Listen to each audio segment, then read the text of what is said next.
this video is a mistake. Just saying.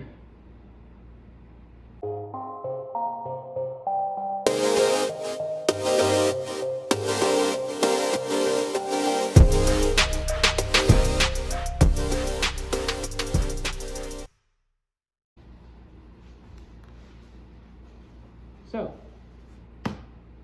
now that we're acquainted, hello, welcome back. Oh, today's gonna be something. So, let me tell you. So I went on TikTok and I was like, okay, give me a whole bunch of questions / comments / other things that you are normally told or that you are asked as a furry.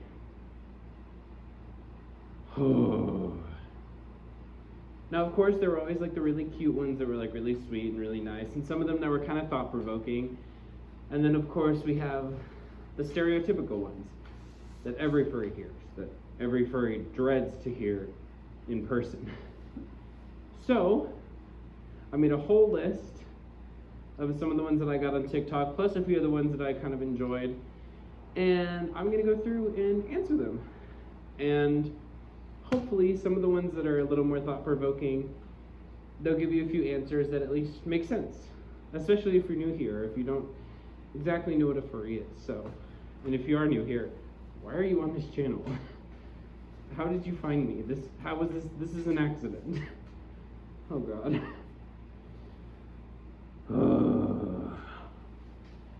Oh man.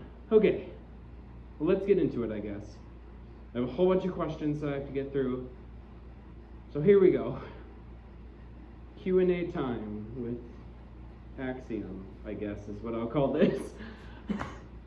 I don't know. I'm still new to this. Oh, Lord save me. Okay, here we go. So question 1. This is from Nightmare 627, I believe, or 527. 537.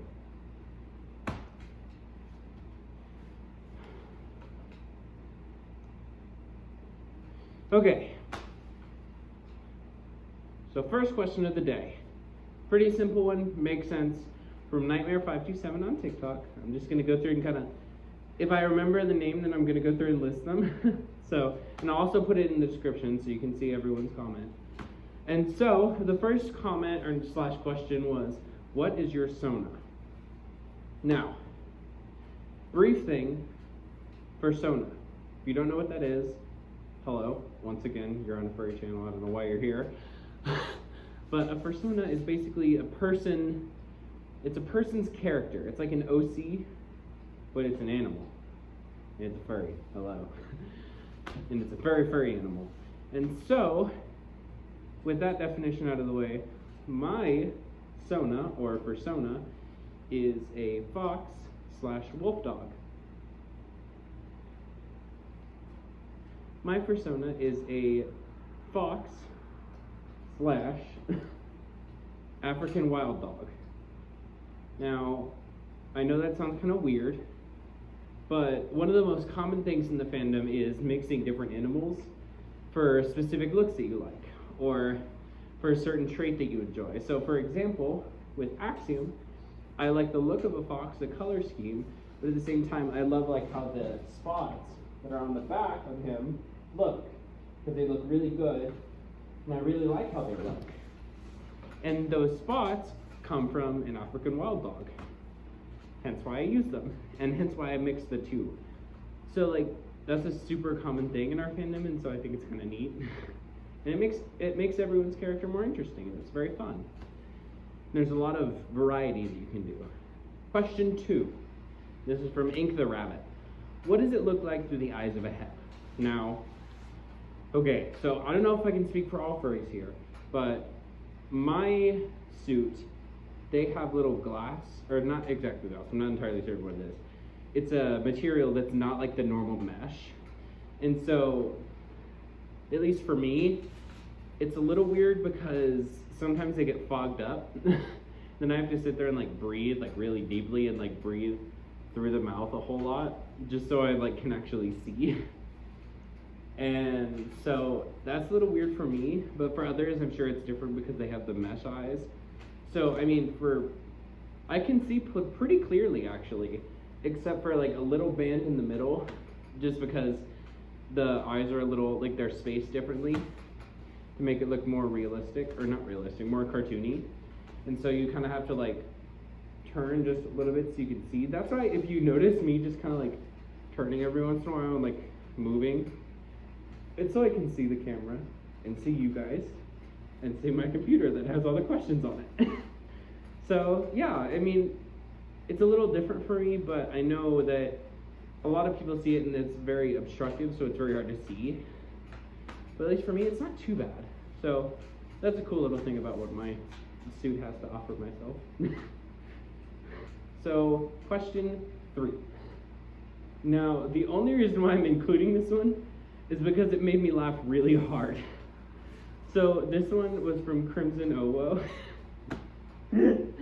Oh god. But yeah, the question was, do you shower in your fursuit? Oh my god. God, no. Oh my god, could you imagine? You know how much shampoo this would take? There's so much effort. Okay, don't take me seriously. God, no. Do not wash your suit with shampoo. Unless there are some suits that could do that. Mine cannot. No! But it made me laugh, and it was a good break from the normal questions that you normally get. So that's the only reason why I decided to include it, because it made me laugh really hard. So this question is a really interesting one. This one was from Lynx Mercury, and their question was, what is the difference between a furry and a therian? Now, a furry is someone who enjoys this, like furry or anthropomorphic characters, and enjoys making one for themselves so they can kind of impersonate themselves or impersonate a part of themselves that they normally don't get to deal with. And a therian, and also known as an otherkin, is someone who, on a spiritual level, believes to be an animal. And so that's one of the things that I feel like is a big misconception in the furry community as a whole. And no shade to therians or otherkin, it's a super interesting thing, and I'm like kind of fascinated by it. And so that was something, it's a common misconception between what a furry is and what a therian is. And so it's very interesting to me. But that's basically the only thing, is that like a furry, they use that character as a conduit for themselves or a part of themselves that they don't normally express. Or they use it just as a way to talk to people in a way that's different than normal. And then a therian is someone who, on a spiritual level, at least from what I can understand, someone correct me if I'm wrong, if it's someone who believes on a spiritual level that they are in some forms an animal, or they should be, and there are other ways that they go through that, but I don't remember them all. So if you can think of any more, let me know. But that's just like my perception of what it is, at least to me. This one is really cool. I really like this question a lot. So this question was from Amy J, That Furry Witch, I guess is what their title was. And their question was, what purpose does a fursuit serve? Now, I adore this question because there's so many different answers. At least, like, there are so many different answers from so many different perspectives. There's like a more general sense, there are very specific reasons, and plus there are some other ones that are a little more NSFW. But, at least for me, a purpose of a fursuit for me, at least, is the idea of putting on a different, like, almost like a different personality or a different character. And it's like, it's, for me at least, it's very different because when I'm in suit, if you couldn't tell by my videos, I tend to be very rambunctious and kind of over the top and kind of crazy. And that's not what I'm normally like.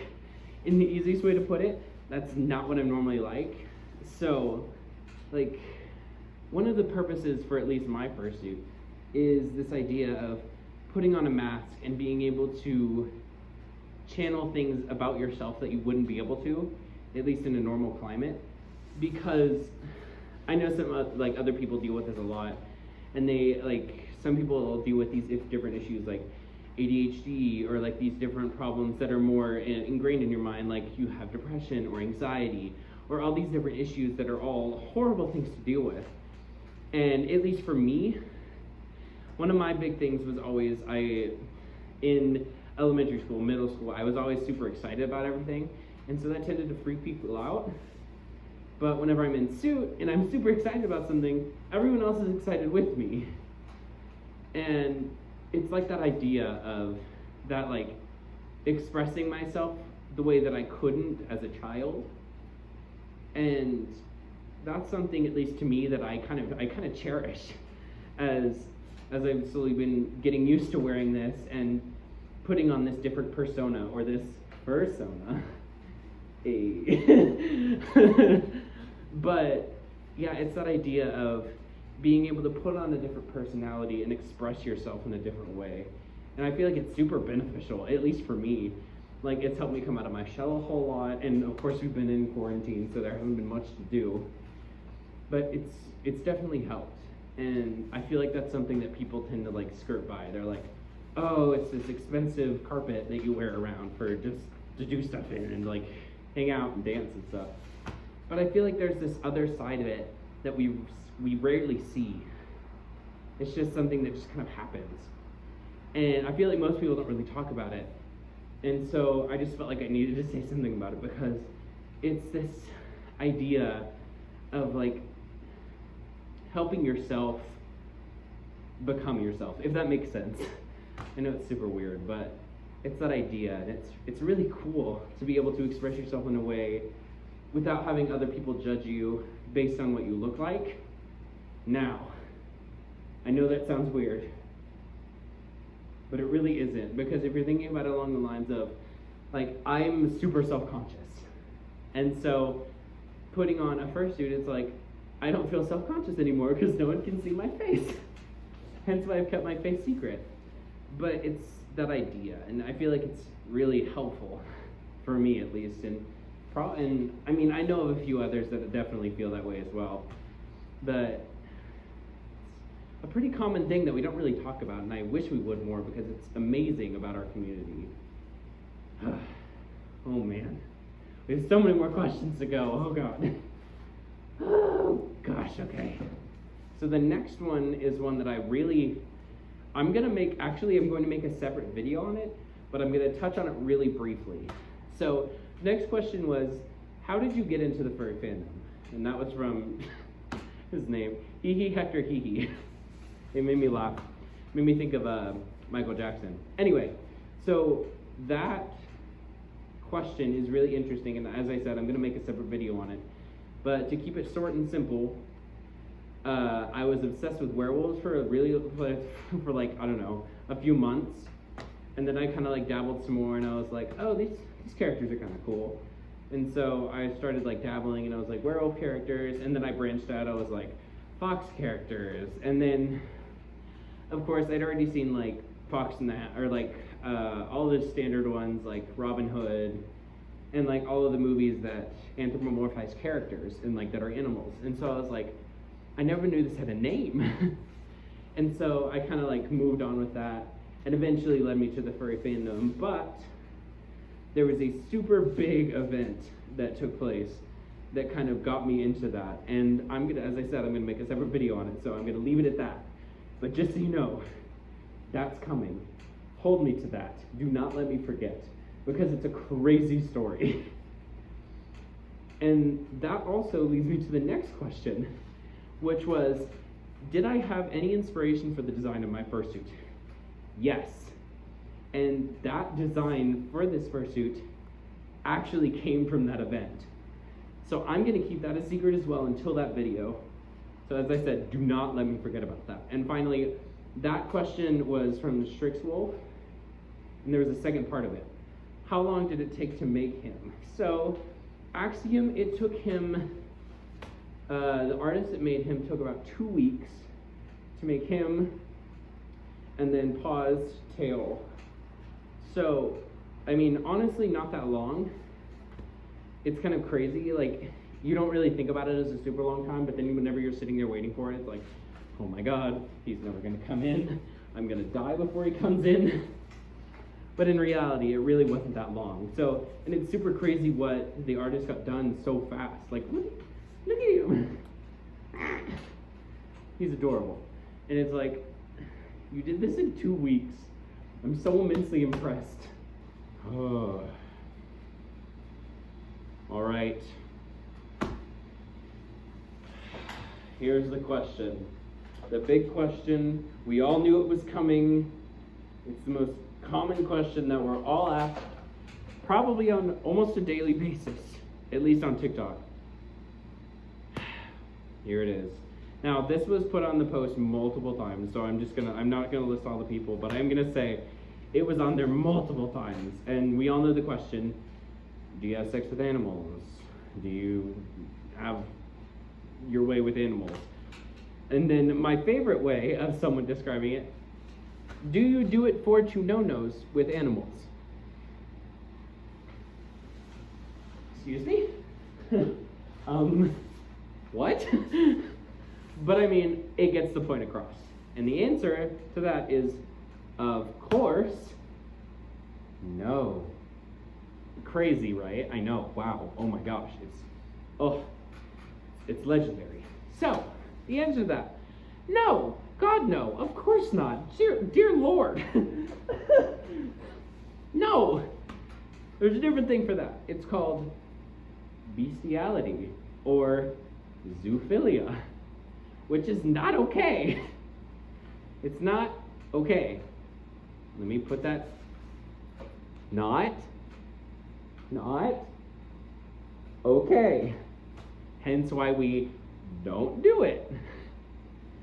That is the worst, and of course, the most asked and most problematic misconception about the furry fandom that is so common, it drives me nuts. But of course, we all hear it, and so I thought I'd, of course, have to put it in here. The answer is no, of course not. That's not okay. That's so wrong on so many different levels. And there's people that do that. It's super weird. It's not right. It's illegal in most places. No, we do not do that. Moving on, because I don't want to talk about it anymore, and we all know my answer. So, yeah. Now that we've gotten to the big question, it's time. We have 2 more. We're so close. We're almost done. Okay. Second to last question. And I wanted to end it on a lighter note. So I wanted to end it on a lighter note because after the normal question, I thought, hey, let's have 2 fun/cutesy ones. So the next one. What is my favorite part about the furry fandom? And that was from Bark Shark Arts, who is one of my friends. Now, my favorite part, I'm sure you've heard this before, is the community. The community. Because they are literally the sweetest group of people that I've ever met in my life. They have been consistently so kind, so caring, so emotionally supportive, and that is something that so many fandoms cannot do. Like what we have is just amazing, and the inclusiveness that we have, like the cons that we have, the people that we hang out with, all these different factors that lead to like our amazing community. And it makes me really happy, and it makes me emotional. But it's just like everyone's so supportive of each other, and we're all so kind. And I know this is sound weird. It's like what I wish the world could be like. Like that is the model for which we should build communities, because we're so inclusive. We're so like the majority of us just, all we want to do is hang out with each other. And that's why I feel like this quarantine has been so hard for furries. Hence why we made like the Zoom calls, Google Hangouts, why Omegle has been such a big thing for us, is that aspect of hanging out and just meeting new people and getting to talk to others who have similar interests as we do. And just being able to feel loved, because there are so many people that don't get to have that in their life.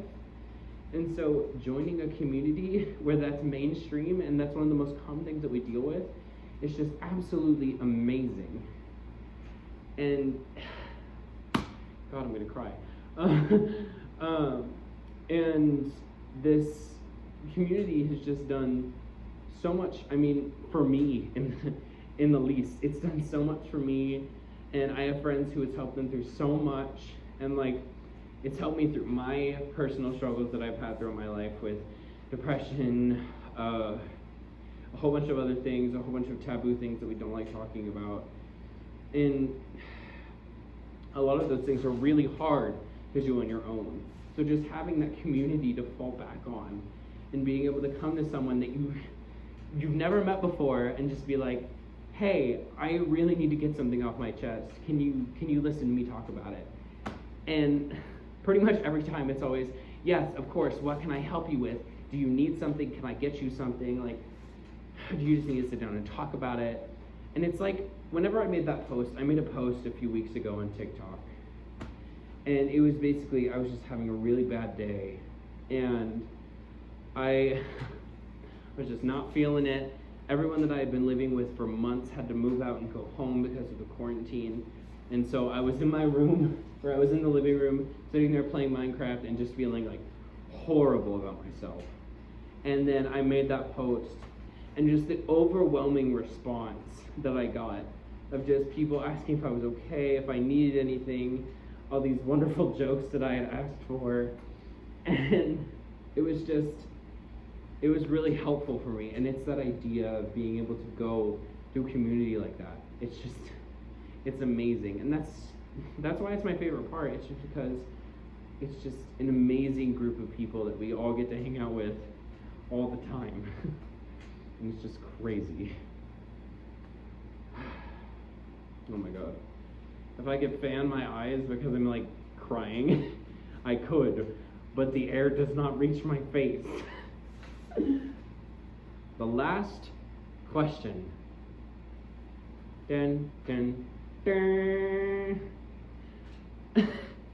The last question that made me laugh and why I wanted to end on it was from Ricardo the Wolf. Oh, wow. I'm still emotional.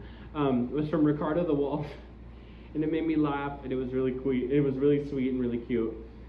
And they said, "How cute are you?" You decide. You decide how cute I am. Please. Put it in the comment section. How cute do you think I am? Because I don't freaking know.